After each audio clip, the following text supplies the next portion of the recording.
Hello, welcome to my YouTube channel. तर आज बनवली होती उपवासाच्या शेंगदाण्याची आमटी. त्यासाठी 1 वाटी शेंगदाणे घेतले, 1 चमचा जिरं, 7-8 हिरव्या मिरच्या. आता हिरव्या मिरच्या आणि जिरं आपल्याला छान असं ठेचून घ्यायचं आहे.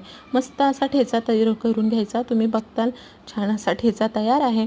आता इथे कढई छान तापली होती, त्यामध्ये मी शेंगदाणे भाजून घेणार आहे.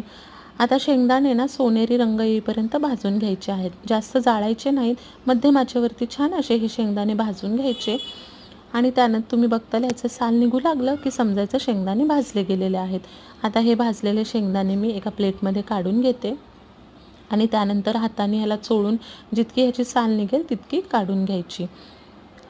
त्यानंतर काय करायचं, मिक्सरच्या भांड्यामध्ये आता आपल्याला ह्याचं बारीक वाटण करून घ्यायचं आहे. मिक्सरच्या भांड्यामध्ये मी शेंगदाणे घेतले, त्यानंतर मी त्यामध्ये अर्धा कप पाणी टाकलं आणि छान अशी ह्याचं बारीक वाटण करून घेतलेलं आहे. आता कढईमध्ये 2 चमचे तूप ॲड केलं. त्यानंतर त्यामध्ये मी हिरवी मिरची आणि जिऱ्याचं वाटण टाकलं आणि 1 मिनिटभर हे मी परतून घेतलेलं आहे. छान असं परतून घ्यायचं. त्यानंतर त्यामध्ये मी शेंगदाण्याचं वाटण ॲड केलं आणि तेही मी मिनिटभर छान असं मंद आचेवरती परतून घेतलेलं आहे. तुम्ही बघताल मस्त असं वाटण परतलं गेलं की त्यामध्ये ॲड करायचं आहे आपल्याला पाणी. आता पाणी तुम्ही तुमच्या आवडीप्रमाणे करा, तुम्हाला दाटसर पातळ कशी लागते त्याप्रमाणे. त्यानंतर वरून मी त्यामध्ये ॲड केलं चवीनुसार मीठ.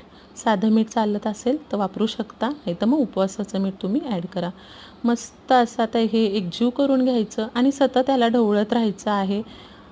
आमटीला घट्टपणा येतो. तुम्ही बघताल मस्त असं आमटीला घट्टपणाला यायला सुरुवात झालेली आहे. आता काही ठिकाणी ना यामध्ये साखर टाकली जाते, चिंच टाकली जाते. तुम्ही तुमच्या आवडीप्रमाणे काही ॲड करायचं असेल तर ॲड करू शकता. तुमच्याकडे कशा प्रकारे केली जाते मला सांगा. आवडल्यास नक्की ट्राय करा. लाईक, शेअर, सबस्क्राईब नक्की करा. आणि हे वरईच्या भाताबरोबर आता मस्त तयार आहे गरमागरम शेंगदाण्याची आमटी. नक्की ट्राय करून पहा. थँक्यू. आता यामध्ये तुम्हाला काही नसेल चालेल तर तुम्ही नका वापरू, म्हणजे जिरं वगैरे जे तुम्हाला नसेल चालेल तर